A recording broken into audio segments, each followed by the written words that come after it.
aouzu billahi mina sheytaani rajim bismillahi rahmaani rahim wasalaatu wasalaamu ala rasulillah la hawla wala quwwata illa billahi al-azim. ñu ngi sant yàlla di julli ci yonent sallallahu alayhi wa sallam di nuyu waa Sénégal di nuyu waa àdduna yëpp di leen dalal di leen wax asalaamaaleykum wa rahmatullahi wa barakatuh.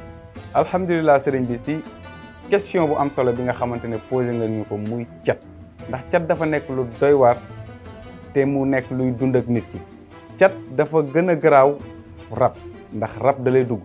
cat dafa gën a garaaw liggéey, ndax liggéey nit moom moo la koy def. cat dafa gën a garaaw jinne, ndax jinne lu lay dugg la.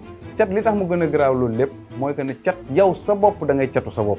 cat bu la dalee si saa si lay feeñ ci yow, looloo tax mu doy waar. cat nag bu la dalee da ngay gis boo amee oto bu bees tax nga dem teg ko si tali bi nga def choc accidenté, wala nga gis koo xamante ne xew na xew bu am solo ba ñëpp di ko tudd mu xëy rek ñu fase ko, wala nga am xaalis mu bëri loolu nga gis xaalis bi di dem ndànk-ndànk muy seey, loolu cat daf koy def. xaalis bi di tasaaroo, loolu cat daf koy def. cat day def tamit nga am liggéey mu xëy rek ñu dàq la, loolu cat daf koy def. di nga jekk nekk jigéen jekk rafet trop doo am borom kër, loolu cat daf koy def. lépp loo gis muy tëj nit rek xamal ne cat am na ci wàll. cat bokk na si li gën a tëj doomu aadama yi.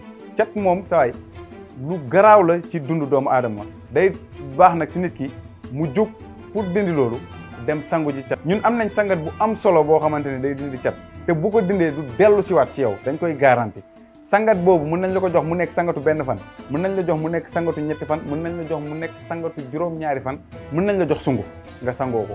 day des ci nit ki ñu xool nan la rawaanam wuyoo si nit ki ñu mun ko jox sangat bi mu méngool. cat moom ku nekk ak niñ la joxee sangat bi.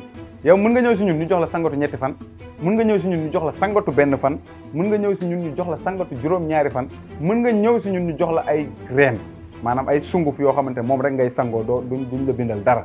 am na loo xamante ne buñ la ko joxee cat moom tàggali ko naag yow. lépp luy cat ci yow day dellu si bu fi muy jógewu. boo ko sangoo ba pare buñ la joxee sangat bi nga sangoo ko, lépp loo xamante ne cat la mu jógee ko si fenn dina dellu si foo mu jóge woon. wala yow bu dee yow yaa doon catu sa bopp, loolu day denc yow daaximan. ak foo mënti nekk cat moom bu ñu la joxee sangat bi moom ba nga sangoo ko ba pare jeex na ci yow. bu nekkul Sénégal ñun dañ lay envoyé sangat bi nga sangoo ko foofu nga nekk. ñun nag sangat bi duñ ko fayee, ndax ñun ay fonctionnaire lañ. ñun dañuy jaamu yàlla ci lii, dañ cee am ndigal moo tax ñu koy def. ñun ay fonctionnaire dañuy xëy di liggéey ci li ñuy liggéey si la ñuy suturloo, waaye lii jaamu yàlla lañ ko def ak ndigal biñ ci am moom moo tax ñu koy def di ko baaxee jaamu yàlla yi. ñun wutaluñ ko prix, da ngay ñëw li nga am nga teg ko fi ñu jox la sangat. bu dee ñaar fukk sax nga am, juróomi dërëm sax boo ko amee ñu jox la sangat bi nga dem te yàlla rek tax. waaw alhamdulilah ñu ngi am numéro Tigo ak numéro Orange, ñu ngi daw si écran bi. képp ku ko bëgg rek mën nga ko jëlee si écran bi, ak adresse bi yëpp mu ngi si écran bi. incha allah rabbi boo ñu woowee ñu ngi ngay jot directement ñu waxtaan ak yow ñu dimbalante te yàlla tax. jërë ngeen jëf.